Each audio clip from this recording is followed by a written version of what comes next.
Marlon Brando, né le 3 avril 1924 à Omaha, Nebraska, est une figure emblématique du cinéma américain. Acteur révolutionnaire, il a redéfini les codes de l'interprétation au cinéma. Son jeu intense et authentique a marqué plusieurs générations de spectateurs et d'acteurs.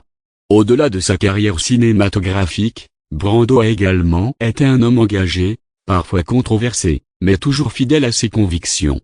Il est début, de Omaha, New York, issu d'une famille modeste, Marlon Brando grandit à Omaha, Nebraska. Son enfance est marquée par des tensions familiales et une éducation stricte.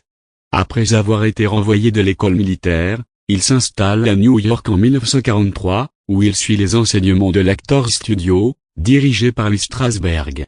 C'est là qu'il adopte la méthode de Stanislavski, qui privilégie l'émotion réelle et l'improvisation dans le jeu d'acteur. De la révélation théâtrale, Un tramway nommé Désir en 1947, Brando incarne Stanley Kowalski dans la pièce Un tramway nommé Désir de Tennessee Williams à Broadway. Sa prestation intense et physique bouleverse le public et la critique. Ce rôle marque le début de sa carrière fulgurante. L'année suivante, Elia Kazan adapte la pièce au cinéma, et Brando reprend son rôle, consolidant ainsi sa place au sommet du cinéma américain.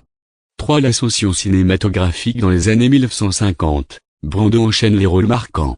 En 1951, il joue dans Viva Zapata, où il incarne le révolutionnaire mexicain Emiliano Zapata. Son interprétation lui vaut le prix d'interprétation à Cannes. En 1954, il obtient son premier Oscar pour Sur les quais, où il incarne Terry Malloy, un docker au passé trouble. Cette performance est saluée pour sa profondeur émotionnelle et sa sincérité.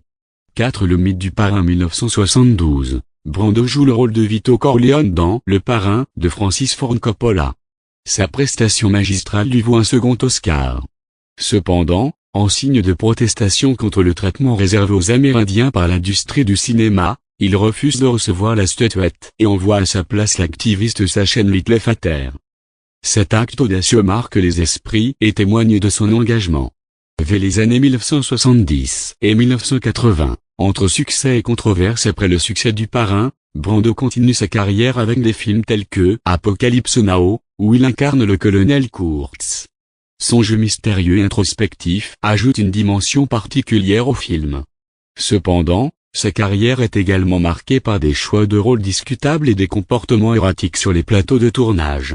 En 1989, il apparaît dans Batman de Tim Burton, dans le rôle du père de Bruce Wayne, ajoutant une touche d'humour à son image.